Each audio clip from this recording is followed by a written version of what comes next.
my father would always bring us up to these hunt camps that he had built with his relatives and siblings way back in the woods north of North Bay. And there were two different hunt camps we used to go to, so we were taught how to make fire and be on fire and cook food.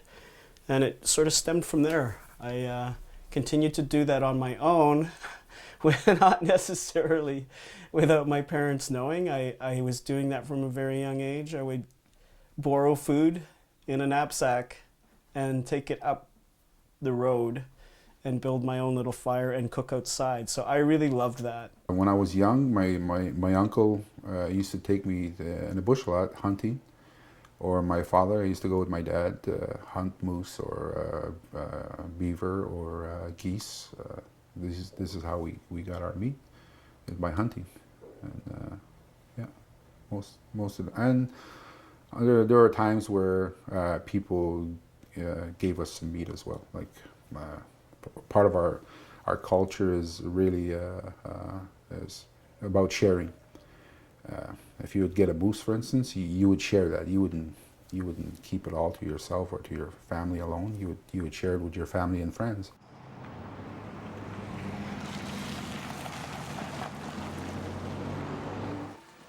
I think when the kids were all home, how we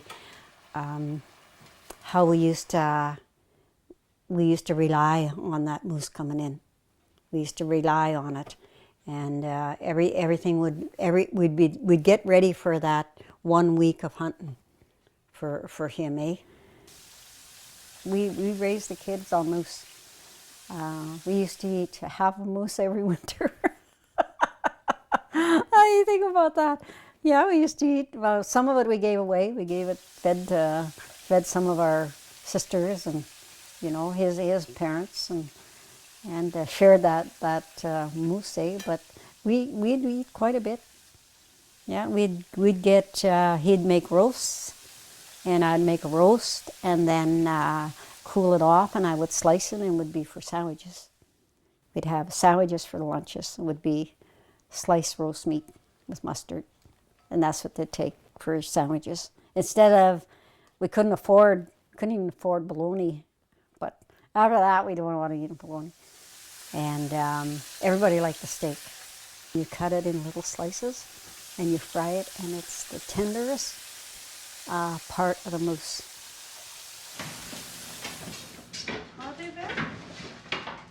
Oh, I'm going to use those at the cookout, yeah. See? The cooking sticks. Cooking sticks. Exactly. Either you put your meat here, or your bannock, you just wrap it around the stick, stick it on the ground. We have a stick just above the fire. We have a string, and we string up the goose, and we roast our goose. That's how we do the beaver too. Even the beaver as well. We do the same thing.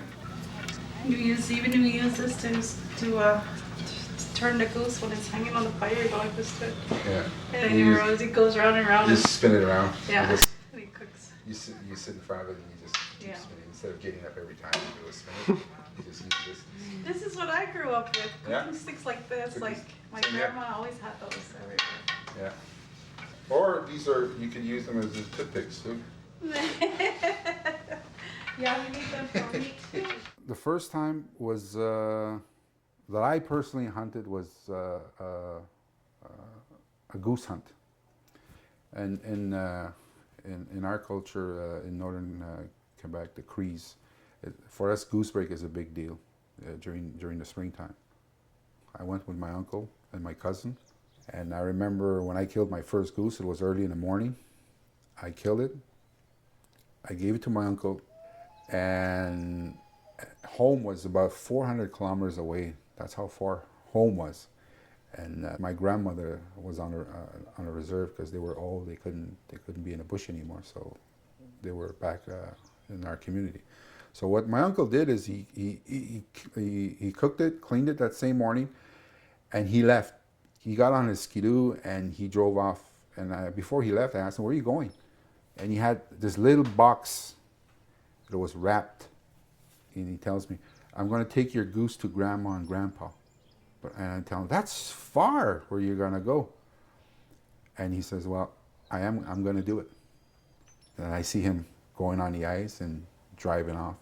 And you could see him going across the lake. And I'm wondering, oh, what is he doing?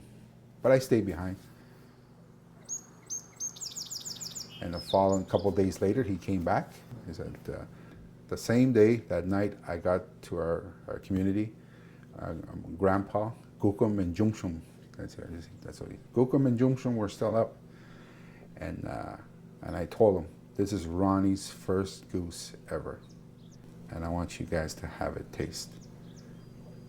And my grandmother was really excited. My uncle told me Grandma was so excited when she received that. It was a gift for her, and I didn't know. And I did that for my son as well when he killed his first goose. I cleaned it, cooked it, and gave it to my mom and dad. My son's Jungshum and Gukum, that's who he gave it to. And they made such a big deal. Oh, grandson, his first goose. You know, what a blessing to be able to see my grandson kill his first goose. That's what my mom said. Yeah, I remember that. That was one of my two of my favorite memories. Yeah.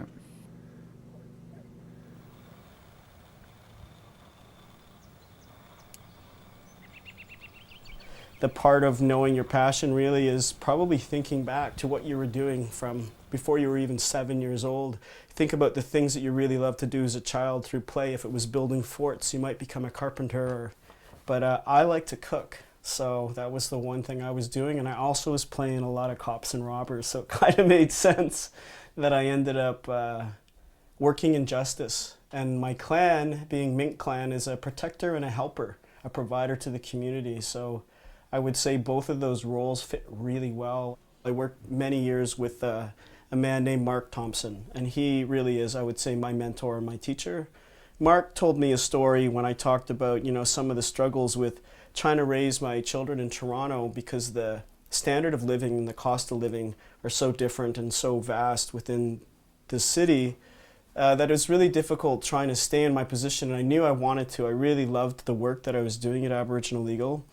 And I wanted to continue that, but what else could I do to, get more of an income to be able to support my children here? So as I continued to see him, it became quite clear that it was bringing in traditional food, because I love to cook, and all of those things that I grew up with as a child I couldn't get.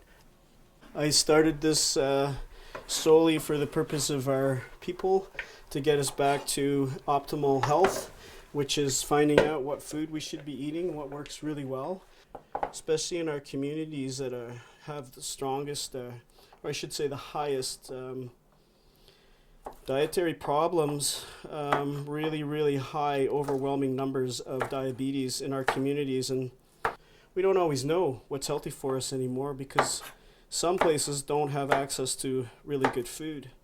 But if you look and try and remember some of your childhood and some of the food that our parents were getting us, a lot of it was fresh, sustainable food. Some of us grew gardens. That's what the Three Sisters is. Our people who were growing the Three Sisters, which is beans, squash, and corn, they grew them together. And these three vegetables grown together all support each other, which is what makes up a community. It's really symbolic of a community. It's not just an amazing whole food product, but these three items actually sustain the soil. One of them creates nitrogen and all the different things that are needed in the soil, so we don't deplete the soil of all its nutrients, because that's what happens in most farming. The soil gets depleted and you can't use it anymore. The land becomes arid and dry and it's not usable, so you have to move to another piece of land. And as we do this to try and feed the masses, we're destroying the soil. But this traditional food right here is something that actually helped sustain the soil, and our people knew that. Very proud fact to know that we were the first environmentalists. Probably all indigenous people all over the world are the first environmentalists. For timing purposes, we're gonna cook it quickly on the stove, but normally you put it right in the oven. Ooh, It's almost dry. Look at that.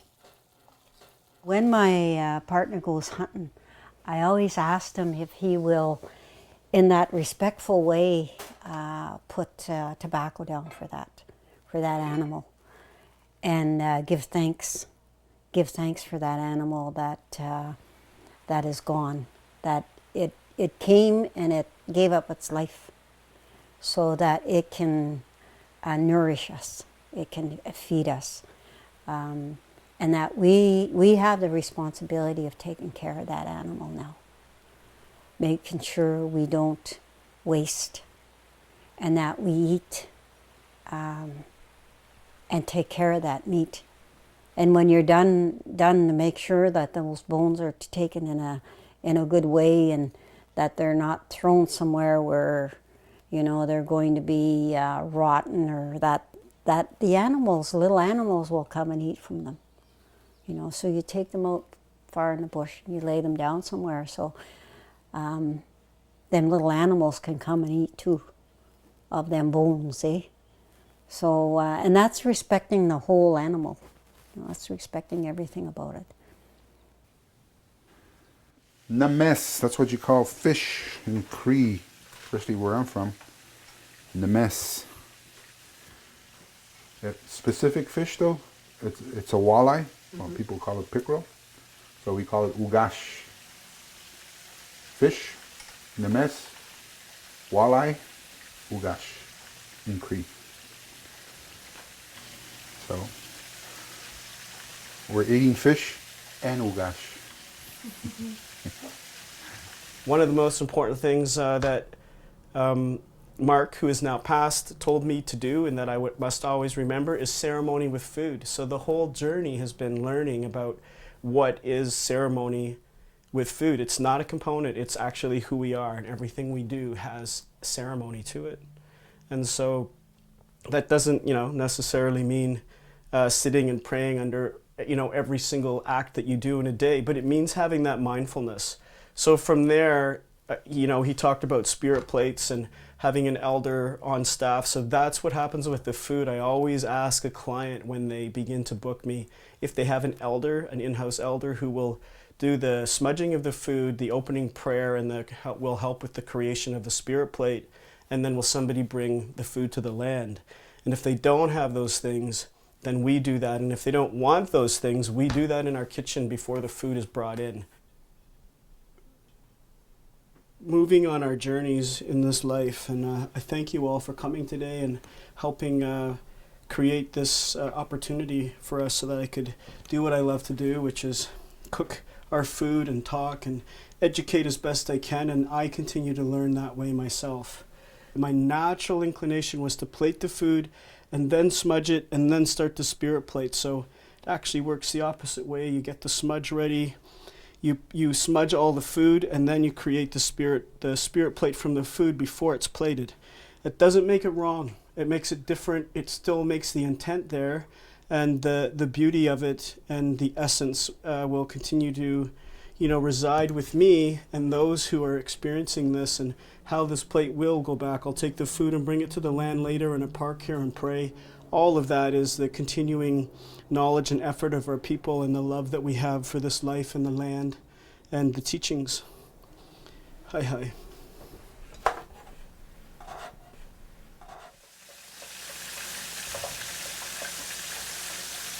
Do you know what we call moose in Cree? No? We call it moose. These are some of the things that were lost to my mother's generation and my grandmother's generation and the generation before here. How to take care of the environment, how to be grateful for what's been given to us. But now, this generation, our generation, we teach our children so that they can teach their children how to take care of the environment, how to be respectful to the water, to the air, to the earth.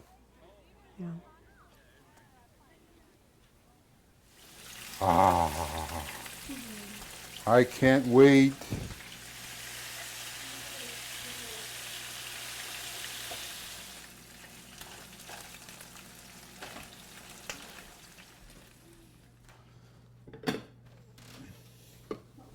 in the fall we have memoriam feasts. And this is a feast we have for our relatives that have gone on. Okay? We bring our favorite food for that person who has gone on.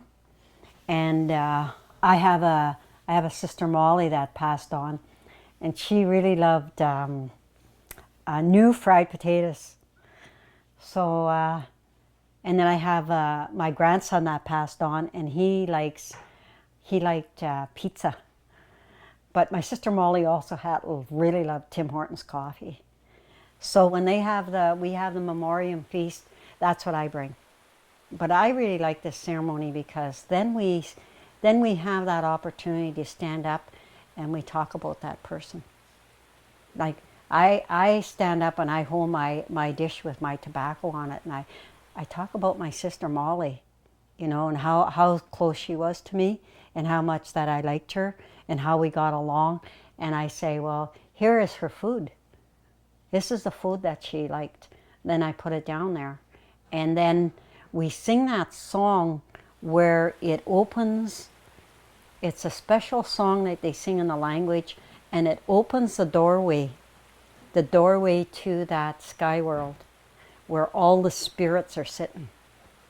Where I believe, this is my belief, that doorway is open into the sky world, and in there is sitting all my ones that I want to feed.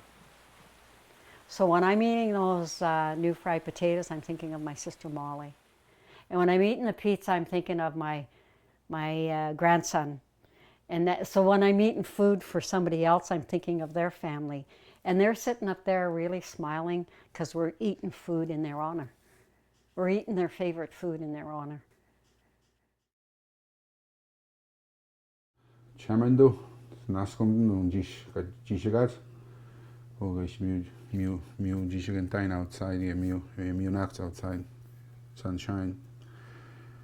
Nascom geho medium, who got a mediatot, Jivichigat, the Jim School Matsias, who dishigat, Jiji do matches, it's the date moon. So Nascom no jige, our guests, Ebdod, Schwem just yo, Ebdod, Nascom says again.